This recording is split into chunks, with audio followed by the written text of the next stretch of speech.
My name is Zach Lozzi. I'm from Los Angeles, California. I've always been a South Bay kid. I love going to the beach, playing sports. Come from a large family. The youngest of 15 cousins. If that says anything about the size of my extended family. I grew up playing sports, loved the team atmosphere. If you name a sport, I've probably played it. I've played everything from lacrosse to water polo to football, basketball, soccer. I have two sisters and one brother.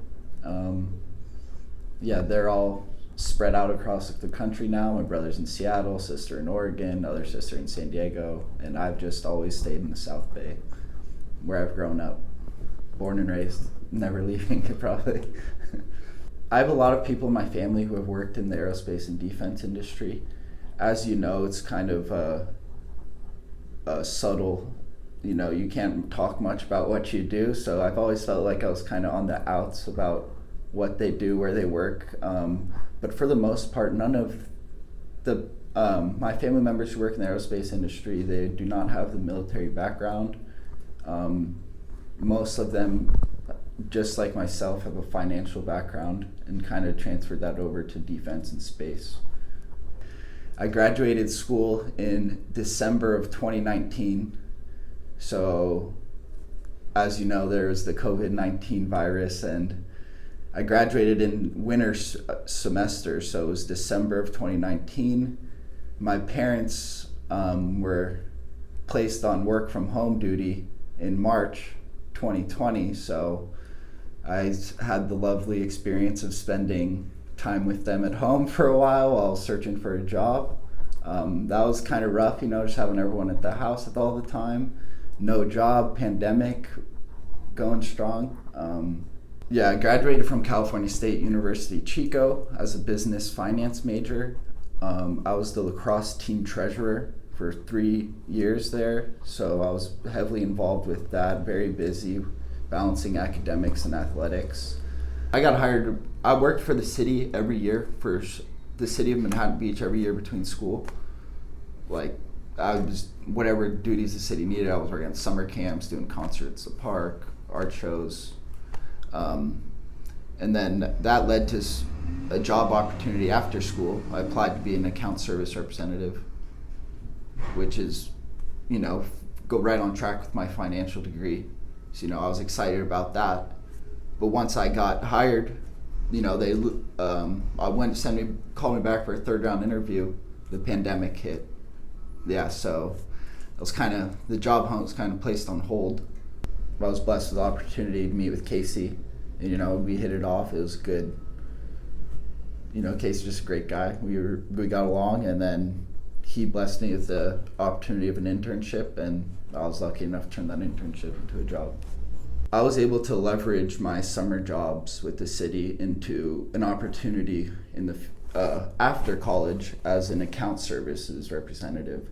This was just an office position. This was an office position in which, I deal with tickets, just financials the city needed, that they just needed to fill that role. So I did a couple of interviews as account services representative. They made me take a knowledge test, which is basically a math test, and I've always been good at math, so it was no problem. I placed 5th out of 70 people in the math exam, so that led to me being put on the waiting list for that position, and this was in February of 2020, pre-pandemic, so I was pretty excited at this time. And then March came around, and it just kind of got pushed to the side, the position. They just said, sorry, no more. I was in my final round interview, and they said, we're gonna have to wait till a future date to fill this position because we're not in office anymore. So during that time, I was jobless, home with the parents. But the local tennis club opened around 5 months into the pandemic, so it's probably August or so. And they need a front desk person at the tennis club, while I was still waiting on my Manhattan Beach job. And at this point, I'm still frantically looking for jobs because I'm trying to get out of the house. just working at the tennis club with a finance degree. And then I was blessed with it was actually a coffee, I was blessed with an opportunity to get coffee with, from a reference of mine, just to get into some sort of financial industry or financial position to leverage my degree in college. And I met with Casey Newton, who's the CEO of OMNI Consulting Solutions. We hit it off. There's quite the age gap, but he believed I was just the young guy he was looking for. He's trying to get some young guys flowing in. So as an intern at OMNI, I gained interest in space and satellites. Aerospace and defense companies are not the obvious choice for finance majors, I think, in college. I think most finance majors, like myself, want to launch their careers as some fancy technology company, Apple, Google, Microsoft, but my internship with OMNI just made me realize that the aerospace and defense industry plays a critical role in overall driving our economy and just national security objectives. And just the importance of the aerospace and defense industry is what really got me interested in this position. Getting an internship in OMNI, I started to gain interest in space, start pushing towards receiving my security clearance, which is an essential task for working in the defense and space industry, and tends to take a while, waiting on the government sort of thing. So I was just trying to get that going as an intern. So they got me working on a lot of internals for the company. I got really interested in Lean Six Sigma training. I created a company newsletter, which was not done before. And I even started a Peloton challenge, which kind of, just trying to get the interactive team atmosphere that I knew so well from college lacrosse. Just trying to get that going at the company a little bit, bring some young, fun energy into the company. The thing about defense companies like OMNI Consulting Solutions is that we're usually smaller in scale. I think we're a company of 70 or less employees, and just by hearing that, I think you realize that there's a lot more opportunities for promotion, tuition reimbursement, overall learning opportunities are just more prevalent. And also just the challenging and important assignments are much more common, just because of the smaller crowd. Also when it comes to space and defense, so-called office life, I don't think you see much ping pong tables or cornhole. It's not like a Silicon Valley tech company that you see in the movies, but I think there's something better that OMNI offers, and that's flexibility and stability. As a defense contractor, there's not constant pressure to get products out. There's mostly a fixed payment schedule and estimating schedule, which is followed pretty stringently. So that kind of makes my end of work, I think, easier. One thing that really stuck out to me was the diversity of our company. We got physicists, engineers, production people putting together videos like this. Just the overall diversity is something that kind of it makes work more exciting. Yeah. I work for the U.S. Space Force at the Space and Missile Center just down the street. I am a financial asset for the production corps.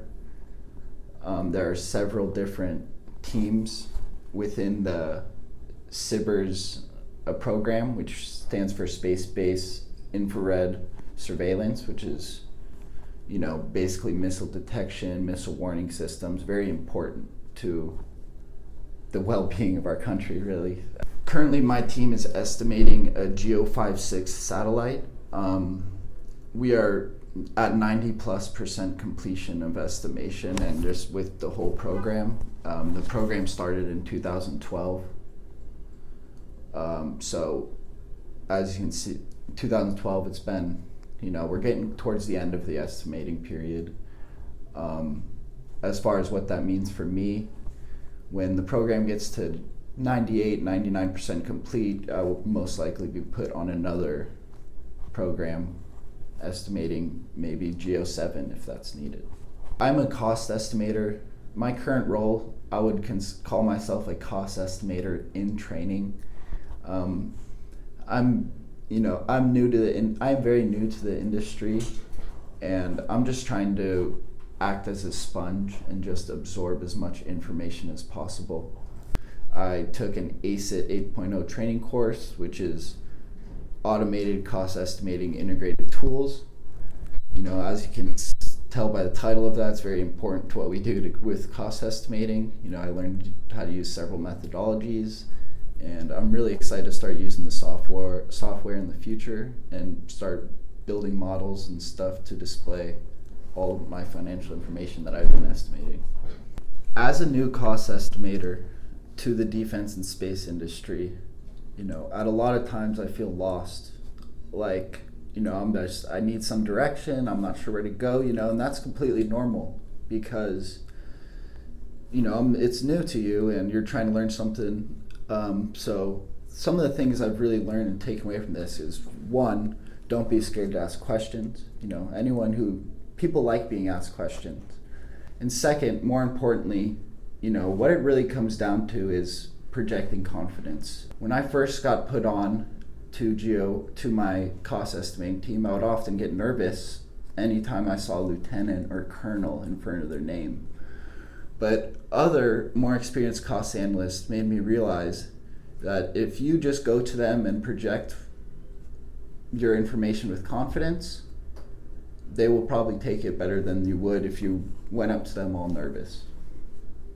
My manager at OMNI Consulting Solutions is Chico Huang. He is, he's not the most stringent of managers, and I'm not saying he doesn't make sure I get my tasks done, but, just having the flexibility in my work environment and not being micromanaged is, something I was really looking for when I was looking for a job, and that's exactly what OMNI offers. It's totally a go at your own pace, do what you gotta do, but make sure it gets done sort of place. The first thing that comes to mind when I hear misconceptions of the defense industry is the stringency. By that, I mean, as a finance major, I took my fair share of online courses in college, and every single answer has to be correct to the 1,000th decimal point. In defense contracting, I'm estimating, so it was kind of weird for me at first having no exact numbers. Sometimes they'd say the program budget's 20 million, it'd end up being 100 million. So I think the big misconception is that it's not exact around here. It's very estimated, and we're making good estimates, but it's just nothing's exact like the finance industry. Defense companies are basically like technology companies, but with missions bigger than creating the next hot gadget for the holidays. The defense and space industry responsible for making several things such as radars, sensors, missile interceptors, and control systems and data analysis tools, which is what I'm familiar with for the U.S. government and all allied militaries. So just the excitement in developing these new innovations that could potentially be around for hundreds of years to come is what really excites me about the aerospace industry. All I know is teleworking. I graduated from school, got locked down, and started working from home, so I'm just excited to start working in the office, get to know my fellow employees in person, rather than virtual. So I'll go anywhere. Anything that gets me maybe there, and I'll go anywhere. Yeah. Once a week, a small group of us at OMNI Consulting Solutions, we get together virtually for what we call an idea incubator. And this has just been a meeting that has really stood out to me in general, just from all of my work so far. I feel very blessed to work for a company who allows you to speak your mind and do whatever you can to try to improve on your own. In this idea incubator meeting every week, it's great to hear just not criticism, but just to get constructive criticism from my employees. I think is very important.